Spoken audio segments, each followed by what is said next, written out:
So can you trust any kind of sponsored video on YouTube? Let's discuss. Hey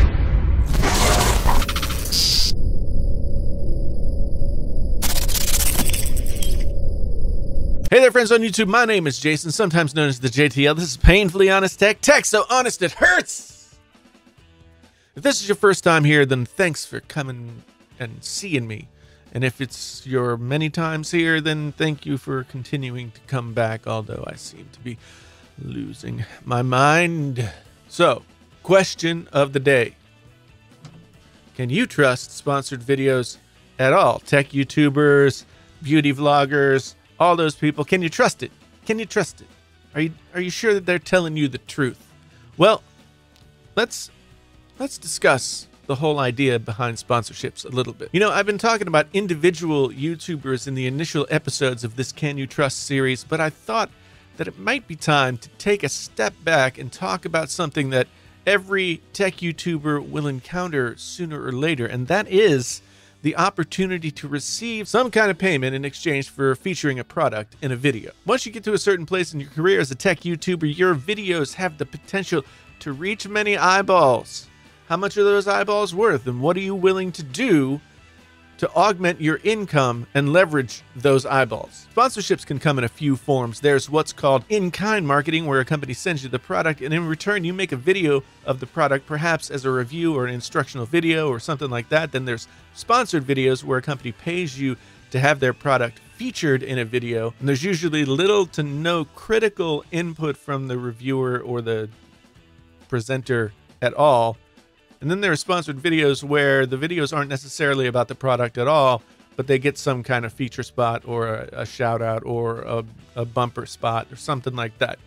Things get sticky quickly for reviewers in ways that aren't applicable to other YouTubers. When exactly are you reviewing and when are you not?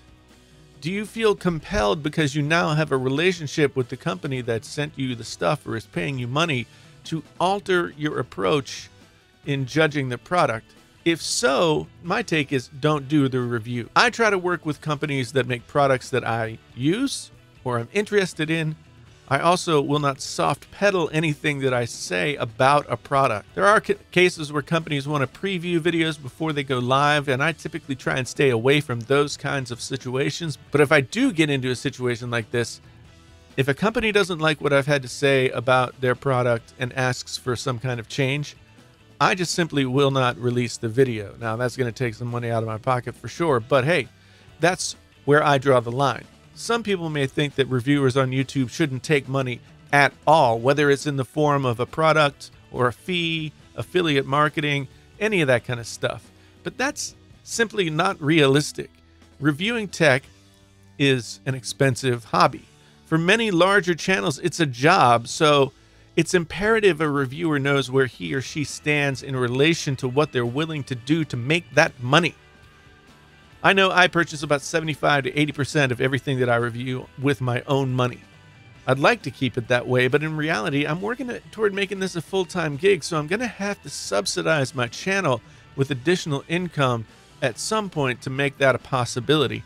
As stated before, I have those ground rules set down for myself about what I will and won't do. I won't review a product for money. I will review a product if it's sent to me for review.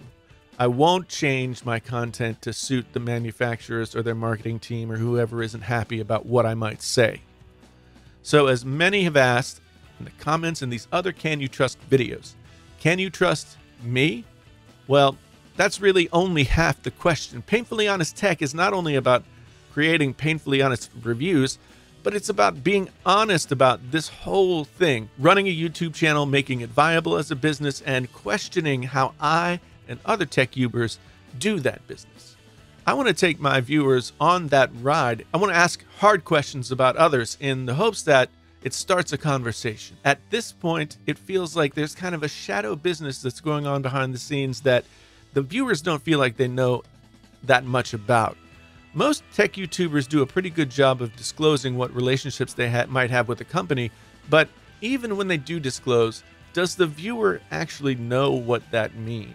There's a conversation that needs to be had regarding how transparent YouTubers should be about how they do what they do, who's paying whom, and what kind of mission statement each YouTuber has in terms of how they approach the ethics of being paid. And that's what I'm trying to do with this Can You Trust series. I'm trying to provoke a response not only in the YouTubers I feature, but also from the viewers. No matter what I say about any individual YouTuber on this series, you, the viewer, have to make your own choice. And if the default position becomes, I don't trust anyone, then tech reviewers are living on borrowed time. I want to pull the curtain back a little bit so viewers can build trusting relationships with the people they go to for entertainment and information about the products. I want the creators to become more open, to allow the community to no longer have to guess if they're on the level or not. Most of them are, but people don't know that. Not only am I going to hold myself to the standard I put to others, I'm going to push other YouTubers to join the conversation and have frank exchanges about how and why they do business the way that they do. I want them to reveal their biases and discuss them in the open. The time of some dude or dudette in the bedroom geeking out over a piece of technology they just got at the mall is largely gone. This has always seemed like a grassroots thing, but tech YouTubers in the YouTube of 2018 have huge influence in the community, and advertisers are recognizing that. Whether you want to call them influencers or advertisers or presenters or whatever word you want to use for it, I'm calling on the folks I featured in this series to sit down with me on my podcast and talk about this stuff. I want to have the conversation because I'm afraid if we don't, then the whole community of tech YouTubers will very quickly become buried in mistrust. So I'm calling on MKBHD, Unbox Therapy, Taylor Tech, Linus Tech Tips, Jonathan Morrison, anyone else that I feature coming up. I'm calling on you guys to come and talk to me on my podcast. Let's discuss these things. Let's try and take away some of the mystery. I figure if you guys are what you seem to be, then there should be no real issue in having that conversation. Not going to ask you to divulge how much money you make. I'm not going to ask you all these other, it's not going to be about any of that stuff. It's just going to be about the ins and outs of how YouTube has changed over the years and how somebody who was 12 years old making videos in their family dining room about a computer they just got all of a sudden becomes a multimillionaire based on making videos for YouTube. That's a discussion that has to be had. For you folks out there, send them messages, tweet at them, do whatever you need to do to tell them that you're interested in hearing them have that conversation as well. I want to strengthen the YouTube tech community so that it doesn't break apart. We have to get to the bottom of this question. Can you trust sponsored videos? Can you trust YouTubers who take sponsorship money? If you can't, and you just look at them as pitchmen or product ambassadors or whatever, we'll have lost the magic in the relationship between the folks who started out doing this in their bedrooms and have built that passion into their living. Trust altogether will disappear. People will stop clicking on the videos. And one of the great communities in YouTube, something that makes YouTube really special, will die. It doesn't have to be that way. If from top to bottom we can come together and have a productive discussion. Thanks very much for being here. If this was your first time here, then you can like and subscribe and do all those kinds of things and come back and see me again sometime. Bell notify yourself so you get an email telling you whenever I make a video and it goes on. You know the deal. If you've been here before, then you know the deal as well. Anyway, my name is Jason, sometimes known as the JTL. This is Painfully Honest Tech.